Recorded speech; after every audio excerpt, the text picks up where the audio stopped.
Del aprendizaje en inteligencia artificial en Google DeepMind al emprendimiento en Stealth y un premio Nobel de por medio.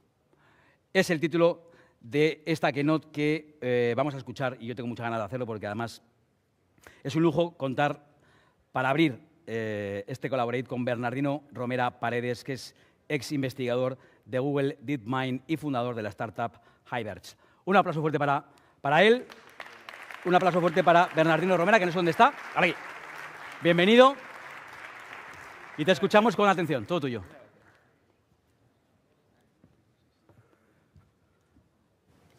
Bueno, muchas gracias. Muchas gracias por invitarme aquí. Para mí es un honor estar aquí. Estoy disfrutando mucho de toda la jornada, de la visita esta mañana. Y vamos, realmente me estoy aprendiendo mucho.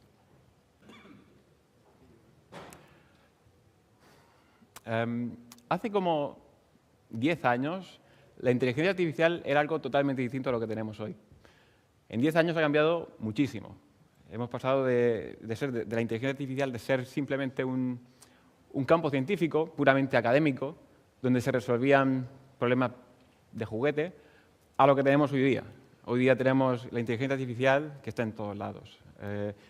Y más allá de eso, que proporciona un impacto real en problemas científicos y en casos de uso industriales del mundo real.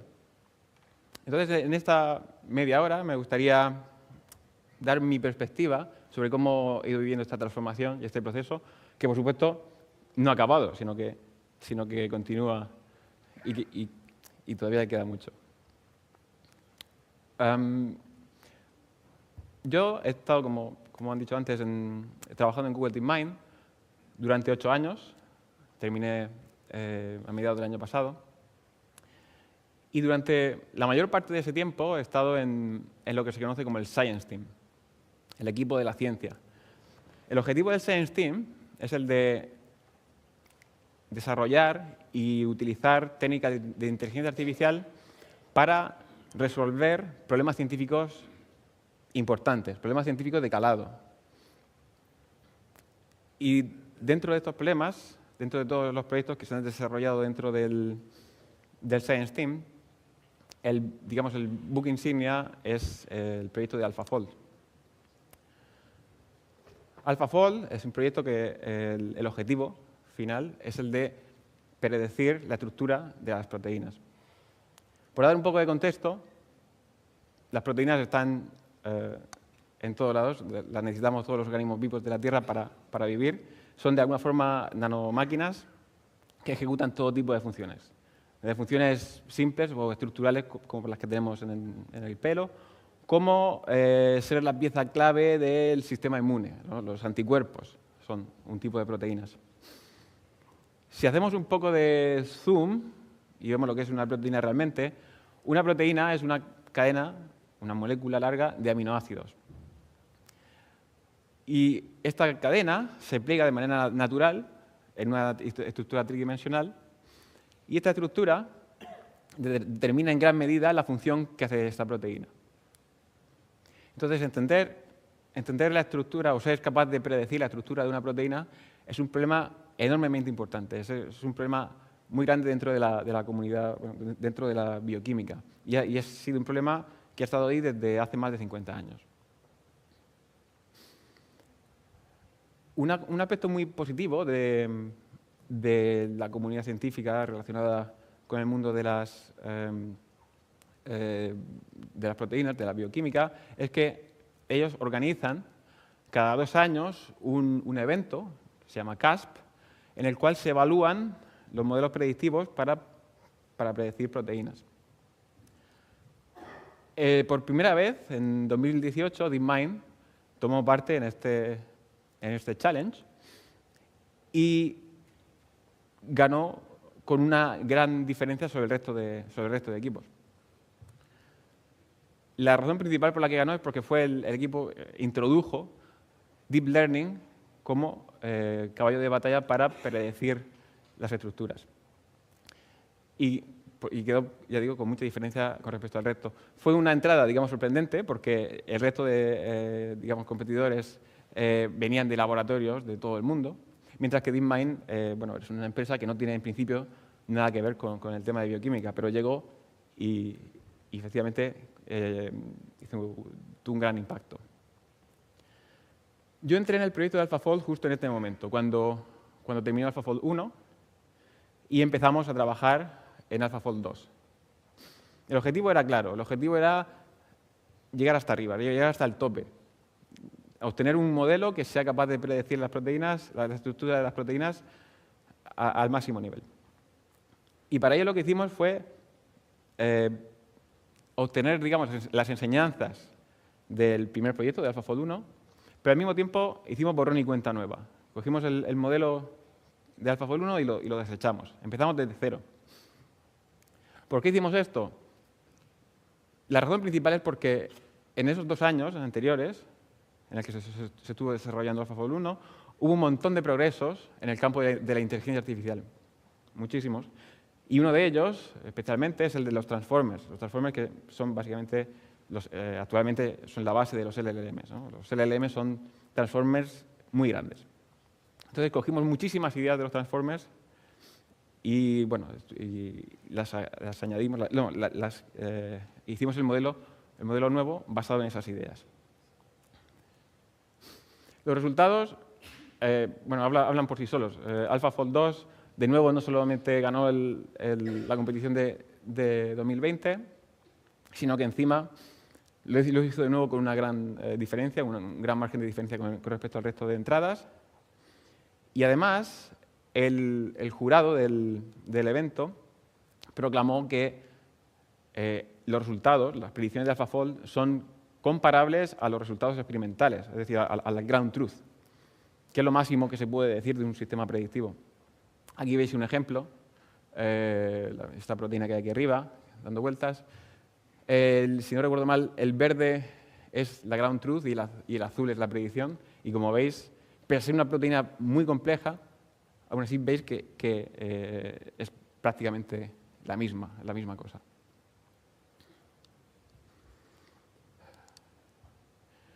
Como consecuencia de todo este éxito, en primer lugar lo que hicimos fue publicar 2 artículos en la revista Nature y luego también hicimos público el modelo para que todo el mundo pudiese usarlo y también hicimos pública una gran base de datos con esencialmente todas las predicciones. Gracias, Eugenio. Todas las proteínas que se encuentran en la naturaleza, esencialmente, están disponibles para cualquiera, de forma totalmente gratuita, para obtener las estructuras de las proteínas. Como consecuencia de todo esto, pues, bueno, recibimos el proyecto recibió un montón de premios, de reconocimiento, como por ejemplo el Breakthrough of the Year de la revista Science y el método del año, también en 2021, de la revista Nature. Más recientemente, en diciembre del año pasado, tuvimos también el gran honor de acompañar a los líderes del proyecto de AlphaFold 2, John Jumper y Demis Hassabis, para recoger el Premio Nobel de Química en Estocolmo. Entonces, esto obviamente es un gran reconocimiento. Está muy bien que la comunidad científica, de alguna forma, reconozca el valor de un proyecto como AlphaFold. Pero también es cierto que es importante no perder la perspectiva de lo que realmente es importante. Lo que realmente es importante no son los reconocimientos, lo que realmente importa es el impacto que tiene esta herramienta o que tienes en el mundo real. Y lo cierto es que ha tenido y sigue teniendo mucho impacto. AlphaFold 2 se utilizó desde el principio en un montón de proyectos en todos los laboratorios del mundo. Esta es la lista de puntos de la izquierda, es una lista que empezamos a crear en el primer mes y lo cierto es que enseguida una slide se nos quedó corta. Actualmente esta lista es prácticamente interminable. Pero da una idea de los distintos tipos de usos que se da a AlphaFold 2. Por poner un ejemplo que me gusta especialmente, el primero es el de una iniciativa Drugs for Neglected Diseases. Resulta que obtener una estructura, ser capaz de obtener la estructura de una proteína antes de AlphaFold, antes de que existiese AlphaFold, lo que se tenía que hacer es utilizar métodos extremadamente complejos, muy caros y que requerían muchísimo tiempo. Entonces esto limitaba el número de proteínas que podíamos obtener. Entonces, las neglected diseases, las enfermedades raras, lo tenían, la investigación en enfermedades raras que requerían de ver la estructura de la proteína, pues lo tenían muy difícil. Entonces, AlphaFold, de alguna forma, básicamente proporcionando la estructura de las proteínas, pues ha hecho que este tipo de proyectos científicos avance de manera, enormemente. Luego, por dar otro ejemplo, las proteínas no solo sirven para temas de salud, para temas médicos, como decía antes, son nanomáquinas. Entonces, bueno, otro ejemplo son las enzimas. Entonces, el Centro para la Innovación en Enzimas usa predicciones de AlphaFold para ayudar a crear enzimas que sean capaces de descomponer contaminantes, agentes contaminantes. Por dar un ejemplo del impacto de AlphaFold a día de hoy, todos los laboratorios que utilizan o que lidian con proteínas utilizan AlphaFold en el día a día. Por dar un testimonio concreto, tenemos el ejemplo de Noelia Ferruz, que es líder de un laboratorio aquí en Barcelona de diseño de proteínas, y en esta noticia menciona que AlphaFold es una herramienta brutal y que nos ha cambiado la forma de trabajar. Y comentarios como este, pues hemos recibido muchos. Entonces, acabando el proyecto de AlphaFold y viendo todo este impacto, pues realmente te hace pensar, ¿no? Y a mí me hizo pensar, y digo, ostras, si esto es capaz de cambiar, si metiendo inteligencia artificial de una forma, digamos, oportuna, es capaz de cambiar un campo entero de la ciencia, ¿qué otros sitios, en qué otros dominios podemos utilizar inteligencia artificial para crear nuevo conocimiento? Yo tengo un background de informático, de computer science, y siempre me ha gustado mucho el tema de la algoritmia, de cómo hay muchas formas de resolver un problema, muchas estrategias, pero hay algunas que son mejores que otras. Hay algunas que pueden ser incluso órdenes de magnitud mejores que otras. Entonces empecé a darle vueltas a la cabeza al respecto de cómo sería utilizar la inteligencia artificial para crear nuevos algoritmos que sean mejores que los algoritmos existentes. Me junté con otro colega, Hussein Fawzi, en DeepMind, que también tenía inquietudes parecidas, y ambos empezamos y creamos un grupo dentro del Science Team, que es el Computer Science Team. Y ahí el objetivo es el de descubrir nuevos algoritmos que superen a los algoritmos actuales en problemas importantes, en problemas, de nuevo, de calado. Dentro de esto, el primer proyecto en el que trabajamos, el primer proyecto en el que nos enfocamos, fue el proyecto de encontrar mejores algoritmos para multiplicar matrices.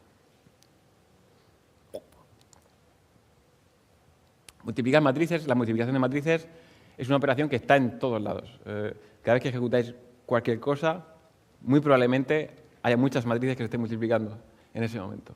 Entonces, bueno, dentro de móviles, generación de gráficos para videojuegos, simulaciones en general, y por tanto, por ejemplo, predecir el tiempo, el reconocimiento del habla en general, redes neuronales. Las redes neuronales en sí mismas son una sucesión enorme de multiplicaciones y otras operaciones no lineales. Entonces, vamos, están en todos lados. Entonces, nosotros lo que hicimos aquí fue aplicar aprendizaje por refuerzo, reinforcement learning, a este problema. Aprendizaje por refuerzo es una técnica, un conjunto de técnicas que se ha aplicado de forma muy exitosa en proyectos anteriores de DeepMind. Empezaron utilizando aprendizaje por refuerzo con juegos de Atari hace mucho tiempo y poco a poco fueron incrementando la complejidad de los juegos. Ganó al campeón mundial de Go y también del ajedrez, y posteriormente también usaron StarCraft y también funcionaba muy bien ahí. Entonces, nosotros lo que hicimos fue aprovechar una propiedad de la multiplicación de matrices, de la operación de multiplicación de matrices, y es que multiplicar matrices de un tamaño determinado se puede representar como un tensor en 3 dimensiones, que es un tensor que es como una matriz en 3 dimensiones, como la que vemos aquí, en esta portada. Entonces, descomponer este tensor es equivalente a encontrar un algoritmo para multiplicar matrices de ese tamaño. Entonces, lo que hicimos fue transformar esta decomposición de tensores en un juego. Transformamos esto en un juego para decomponer los tensores en los que estábamos interesados. Y entonces hicimos que el agente de aprendizaje por refuerzo aprendiese a jugar este juego. Y no solo aprendiese a jugar este juego, sino que se quedase enganchado a este juego, estuviese jugando sin parar y jugase, y jugase. Y acabó siendo un gran experto en este juego, que es el juego, a fin de cuentas, de crear nuevos algoritmos para multiplicar matrices. Y efectivamente llegó un momento en el que creó una serie de algoritmos que iban más allá de los algoritmos conocidos hasta la fecha, que requerían menos operaciones que los algoritmos conocidos hasta la fecha. Y este que muestro aquí es uno de ellos. Entonces, este resultado lo publicamos, como veis, en la revista Nature, y de alguna forma fue una confirmación a esta hipótesis inicial con la que partíamos, que era que efectivamente la inteligencia artificial podía darnos un nuevo punto de vista con el cual atacar problemas algorítmicos. Sin embargo, no era todo ideal. Había aspectos, digamos, mejorables. Y esto tiene mucho que ver con el tema de que utilizábamos aprendizaje por refuerzo. El problema, o uno de los problemas, es que estos sistemas tienen que aprender desde cero. Si tú sabes algo sobre la solución del problema, es bastante difícil incorporar estos conocimientos dentro del sistema. Otro aspecto, quizá incluso más importante, es que no son flexibles. El sistema del que he hablado antes, AlphaTensor, es muy bueno a la hora de encontrar nuevos algoritmos para multiplicar matrices. Muy bueno, el mejor, realmente. Pero no le pidas que haga otra cosa. No sabe hacer otra cosa. Entre otras cosas porque aprovecha, como decía antes, una propiedad específica. Aprovechamos una propiedad específica para diseñar este tipo de sistemas. También, bueno, la solución es una red neuronal, lo cual, bueno, puede ser problemático porque no son interpretables. Y finalmente, el código de estos sistemas, el código base, es bastante complejo y es bastante difícil de mantener. Por aquella época, cuando ya estábamos acabando este proyecto, los modelos grandes del lenguaje empezaban un poco a asomar. Todavía no había aparecido ChatGPT, pero ya empezaba a ser evidente que este tipo de modelo tenía un gran potencial. Ahora la pregunta en aquella época era más bien cómo extraer ese potencial. Un aspecto que todos sabemos es que los LLMs no son perfectos. Si le preguntas algo a un LLM, pues sí, cada vez son mejores, pero a veces alucinan respuestas.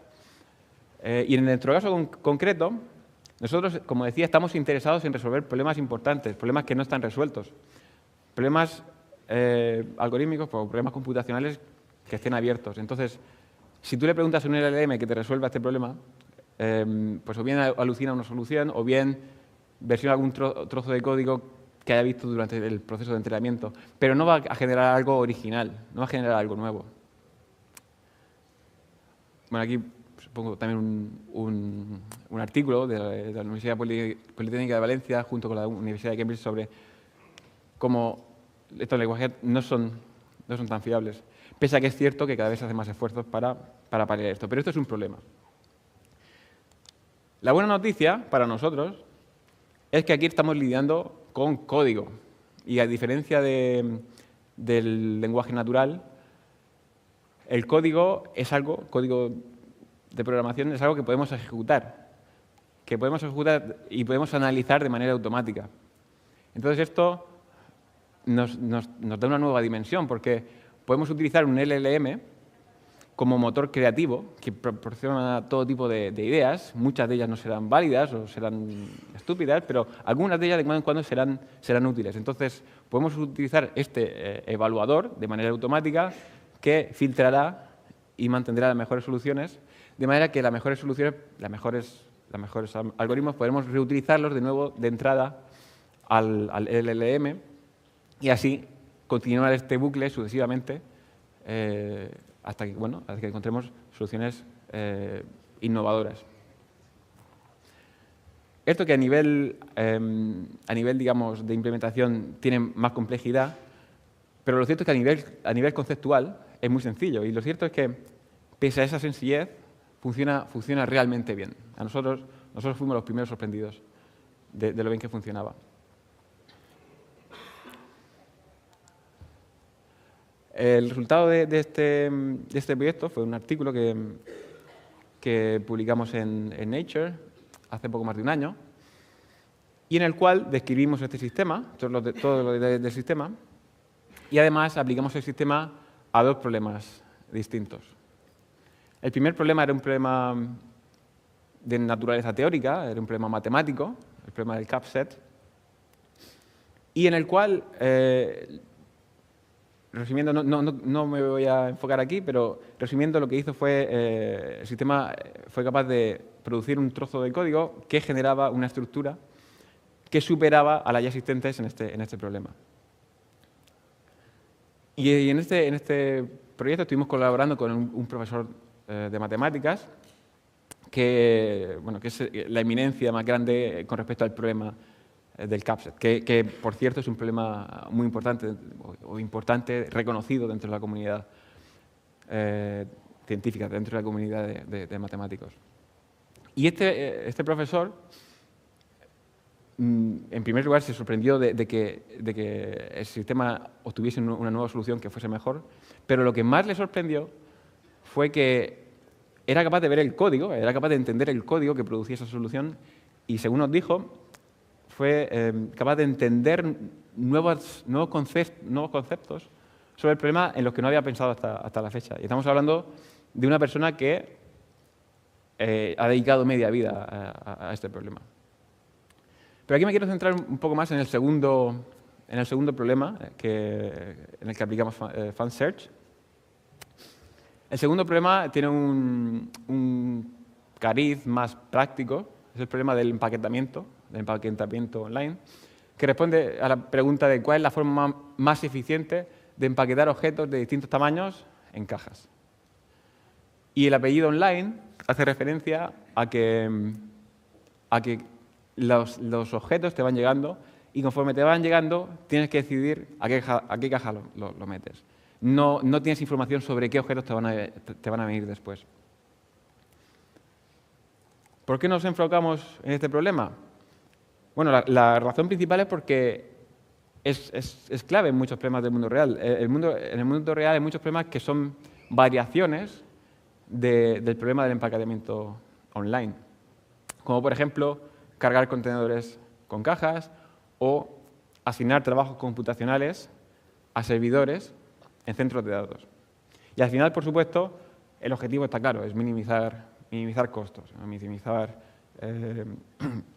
energía en centros de datos, etc.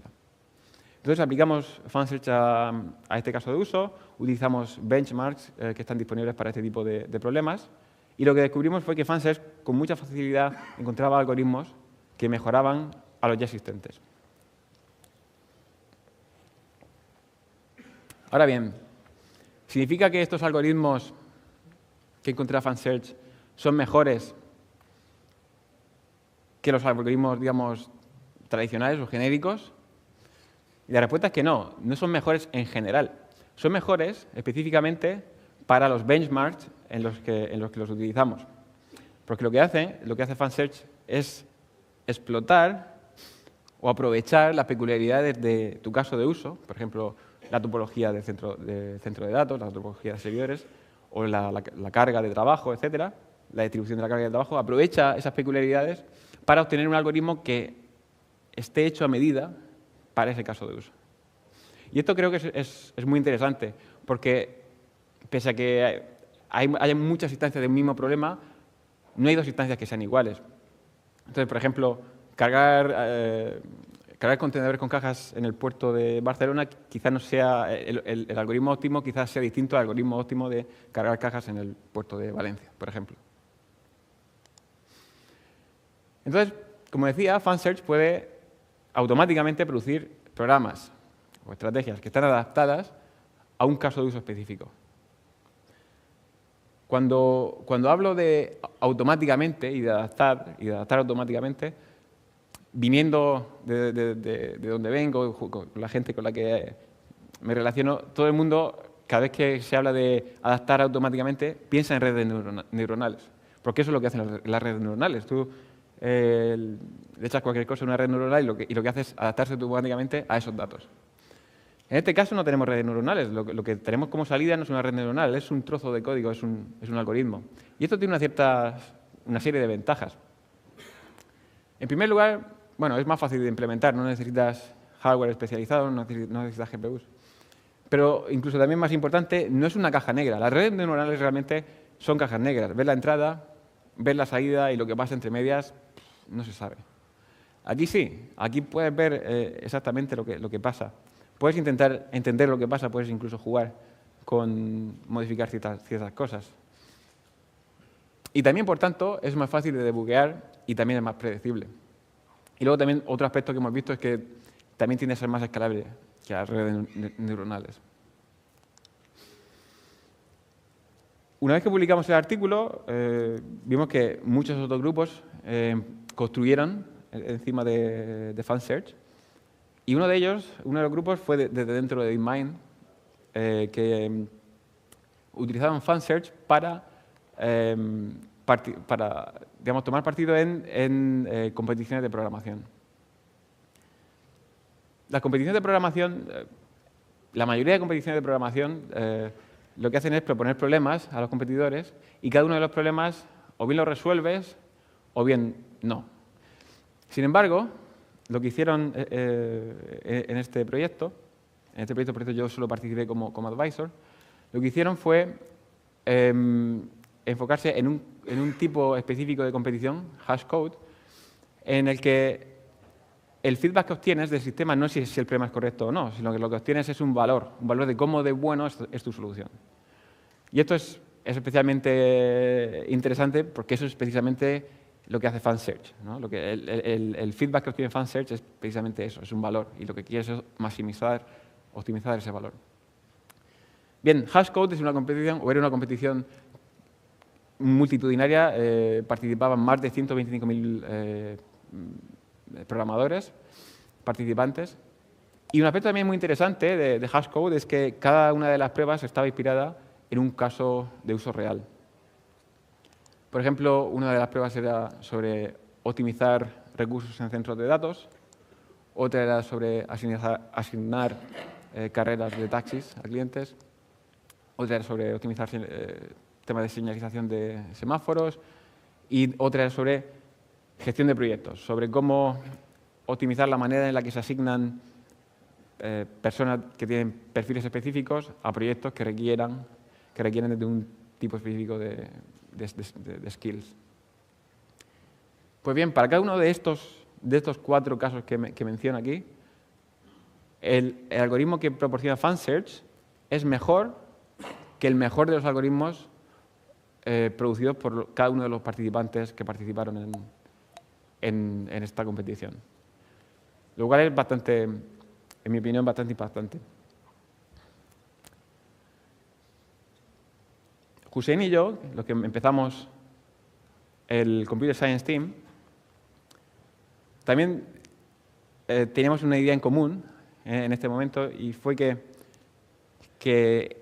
la tecnología estaba preparada para ser usada más allá de publicar artículos, sino que pensamos que realmente tiene un uso real en casos reales en la industria. Y esa es nuestra hipótesis. Entonces, lo que hicimos fue salirnos de DeepMind y formar una empresa, un proyecto, junto con un tercer socio. A esta empresa la hemos llamado HiVerge. Y el objetivo es ese. El objetivo es enfocarnos en problemas de optimización, principalmente de toma rápida de decisiones, de manera que podamos utilizar nuestro sistema para generar código que optimice la solución a cualquier caso de uso. Aquí vemos un ejemplo, una muy pequeñita demo, en la que utilizamos un sistema que parte de FunSearch, pero bueno, incorpora nuevas ideas que hemos ido incorporando. Y el objetivo es, en este caso, minimizar en un centro de datos, el objetivo es minimizar el porcentaje de GPUs que se desperdician, o el porcentaje de computación de GPU que se desperdicia. Entonces, como vemos, empezamos con un algoritmo muy sencillito, empezamos a correr el sistema y enseguida veremos que poco a poco el algoritmo va evolucionando y va generando nuevos algoritmos que en principio empiezan a empezar a ser más complejos y vemos que efectivamente el porcentaje de GPUs no usadas va disminuyendo, va mejorando. Como decía antes, los algoritmos que vemos aquí no son copias de cosas que ha podido ver durante la fase de entrenamiento, sino que están especialmente hechos a medida para optimizar la función, el KPI que nos interesa. Y como decía también, es una función especialmente hecha a medida de este caso. Más allá de construir la plataforma, lo que estamos haciendo principalmente en este momento, y desde el principio y vamos a seguir haciendo, es el de aprender sobre los casos de uso en los que consideramos que este tipo de tecnología puede destacar, puede brillar, y también aprender sobre otros casos de uso que no habíamos considerado en un principio, pero que quizá también puedan ser interesantes dentro de esta tecnología.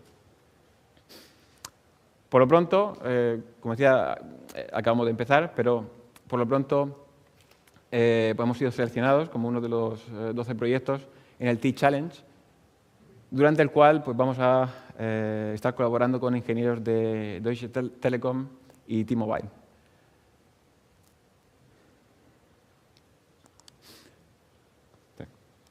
Para terminar, simplemente me gustaría volver a lo que decía en un principio.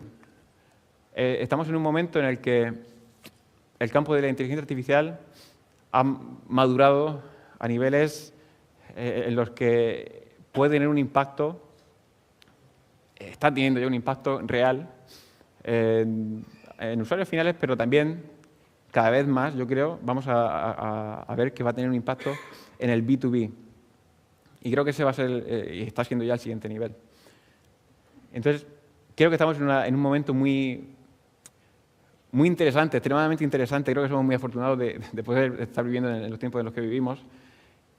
Y de alguna forma todos podemos ser parte activa de este proceso, de esta transformación. Muchas gracias.